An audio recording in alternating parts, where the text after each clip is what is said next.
Now let's talk about behavioral change 101, all right, and what it is that they are missing. Let me just check one thing.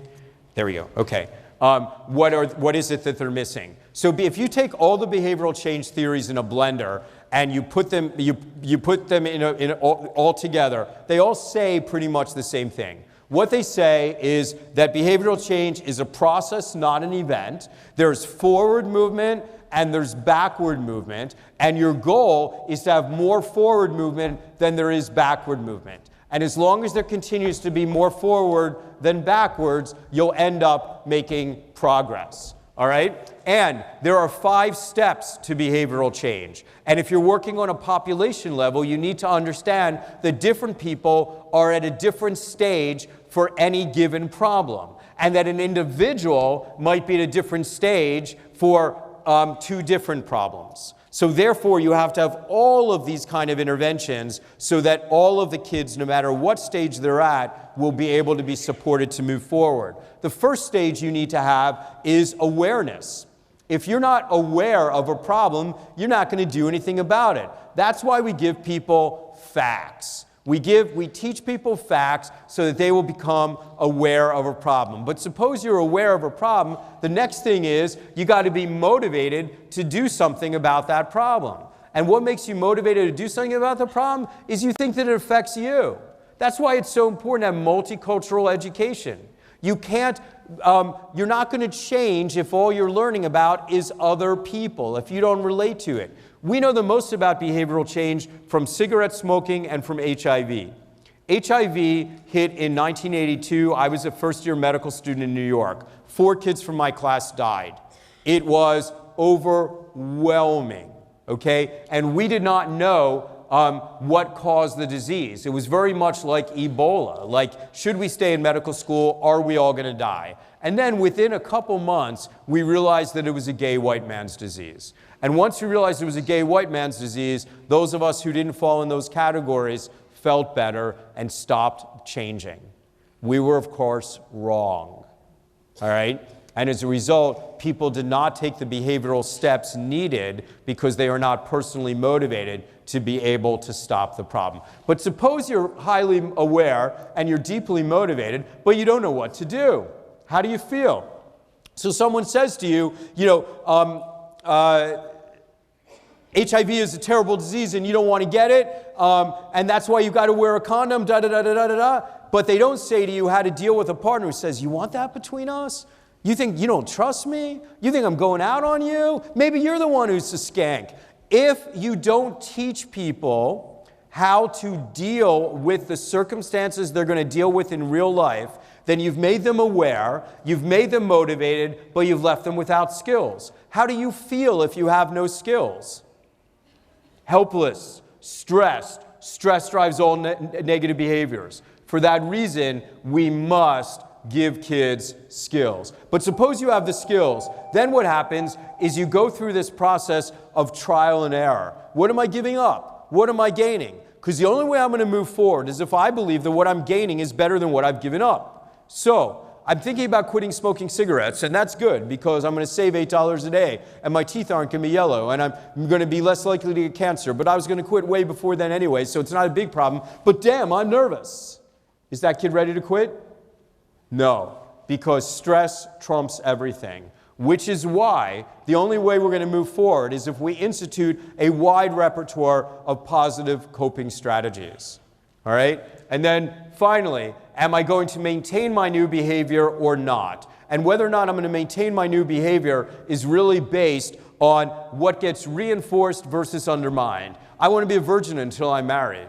What's going to happen when I turn on the TV set? And what do other 17-year-old guys look like who are virgins? Are my friends going to say, Ken, you have a really strong spiritual center and I'm proud of you? Or my friend's going to go, what's wrong with you, man? Right? That's what it's about. What's going to be maintained versus undermined. Do you get this as a model? So, there's another concept. The other concept is PreContemplation. PreContemplation means you haven't even thought about it. And the way most people think about PreContemplation is, gosh, if the person hasn't even thought about it, then what we need to do is we need to help them become aware. Because awareness is clearly the stage that gets you thinking. And those people are completely wrong. It is not that people don't have knowledge. It is that people lack confidence. They are demoralized. They are shamed. And what initiates the behavioral change process is not giving people more facts. It is about how you take away shame and how you give someone a sense of power and hope and what's called agency, that they believe they actually can change. So what are we going to do? We're going to, this is supposed to say, finding competence, building confidence. What we're going to do is we are going to look in their lives and change the way we see things. So this kid is smoking marijuana, which is incredibly destructive to his brain and to his well-being, to his drive, to his motivation. This kid is selling marijuana, which is not only destructive for him, but destructive for all of society. And what about this girl? She's 15 years old and she wants to become pregnant. Does she not understand that that's going to create intergenerational poverty? And then what do? We wrap our hands around the problem. We say, well, gosh, this kid hasn't really thought very much about the consequences, so let me give them 5 to 7 consequences. So we look at the young man who's smoking marijuana, and we say to him, don't you understand that marijuana will fry your brain, make you grow breasts, and shrink your balls? All of which is incidentally true-ish. And how does he respond to that knowledge? Thanks, Doc. And he goes to smoke some more. Why? Why was he smoking in the first place, guys? Because he was stressed. And me telling him that his balls were going to shrink didn't help. All right? So what are we going to do? We are going to build from his existing competencies. Notice what his strengths are. Break demoralization and make him understand how to get started. So what's it going to look like? So kids who use drugs are my favorite kids. I abhor drug use, and I don't do anything stronger than green tea, okay? I abhor substances. But there's so many different ways of dealing with pain, right? You can cut it out, you can sex it out, you can fight it out, you can starve it out. Who are the kids who are using drugs? What are they trying to become? Numb. What kind of kids choose to become numb? Those who feel, the sensitive ones. The kids who are cutting are the ones who don't know how to feel. They're creating a sensation to feel. The kids who have eating disorders are trying to create control over a life that feels chaotic. Okay? The kids who are doing drugs, I'm not talking about the experimenters, I'm talking about the kids who are sticking with it. The kids who are doing drugs are trying to become numb because they feel. So what am I going to do? I'm going to listen. I'm going to listen to that kid the way he has never been listened to before. And then I'm going to tell him his story back. So, here is every Friday for me, because that's when I work at Covenant House. You listen to the story and you go back.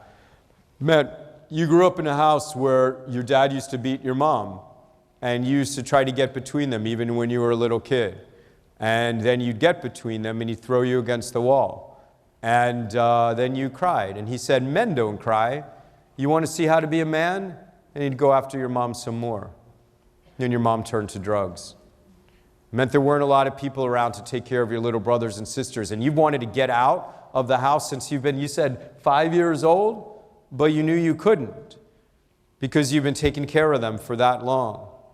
And you want to be a social worker when you grow up, so you can help kids to have better lives. And then you know that to be a social worker, you have to do pretty well in school. And you go to school and you really want to learn, but you're so tired because you had to wake up early to get all your little brothers and sisters ready for school, and you had to feed them, but your teachers don't know that. And they look at you, and they see you nodding off in class, and they assume you don't care. You? Not care? You? Who spend your whole, you can't even fall asleep, you told me? Why? Because you're thinking about what to do to fix your house, what to do to fix your community, what to do to fix your family. You not care? They don't know you, do they? And then when you have trouble sleeping and you get tired of your head just spinning and spinning and spinning, then what happens? Then you grab the blunt and your head stops spinning. and then you can sleep, and your thoughts are under control. Do you ever feel like that before you smoke? And the kids are like, exactly. That's exactly it. I was like, well, you know what? A man like you, a man who cares, a man who feels, a man who wants to fix the world, you're the kind of man who's going to make it. You're the kind of man who's going to be the best lover, the best father, the best colleague, the best boss. You got it, because it's the men who feel who are the men who make it. I understand why you're smoking, and I understand that it's hard to have this many feelings right now, but I want to congratulate you for having them. I know it's hard now, but if we can figure out some way of you're dealing with those feelings, I think we have a shot at really, really making you the man I think you're destined to be. Pause, deep breath. But I'm feeling worried, I have to tell you. You got all this potential in you, but you're also doing something to deal with your pain that's really going to shut you down. Let me ask you, do you know anybody who smokes 24/7? Yeah, what are they like? Chilling? Well, what does that mean? How much do they accomplish? What do they get done? Well, God forbid you, because you're blessed with these feelings, would shut yourself down and get nothing done. That is a waste of a man who I think is going to make a difference. Can we talk? Can we talk about some other way of managing these feelings that I'm glad you have, but that I understand are too much, without you shutting yourself down? Can we talk about that? That's love. Seeing someone as they deserve to be seen, as they really are, not based on the behaviors that they display or what they produce. That's what love is. And when we see that, then we overtake the field. So I am not blind to risk. My whole career is about mitigating risk. What I know is that focusing on risk isn't what matters. It just increases shame and stigma, and it backfires. And what we have to do is listen to kids intensely, find what is right for them, and break demoralization. That is what initiates the behavioral change process. Again, love is, I'm sad that I didn't put this on the slide. Love is seeing someone as they deserve to be seen, as they really are, not as the behaviors that they sometimes display. All of us have the ability to love when we listen without judgment and get out of our own way. When a behavior feels like it's against us, it gets you in your way. When you listen, you can see it. And I'm telling you, that is the only thing that changes lives. I've been working with the most traumatized kids for 30 years.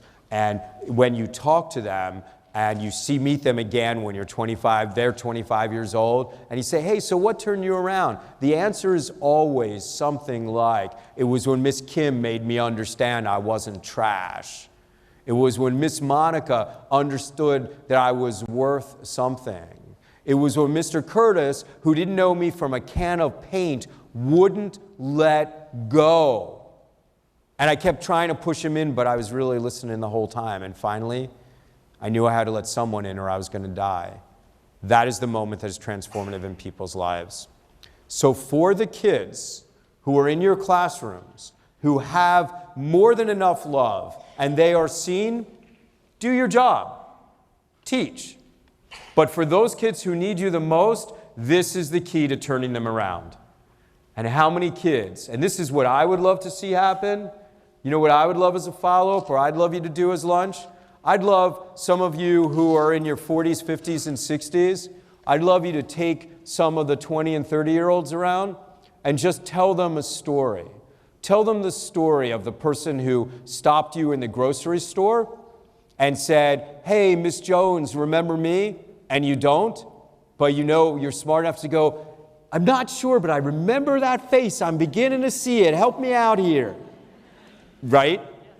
And then they go, Miss Jones, I know that I might have seemed like a knucklehead in your class, but you kept pushing, you kept believing in me, and I want you to know that I heard you. And I still didn't do well in your class, but I want you to meet my daughter here, Sarah. She's 8 years old, and you know what? I believe in her the way you never stopped believing in me. True or not, do you have these experiences? This is what the younger folks need to know. It is the transformative moment that we have in people's lives.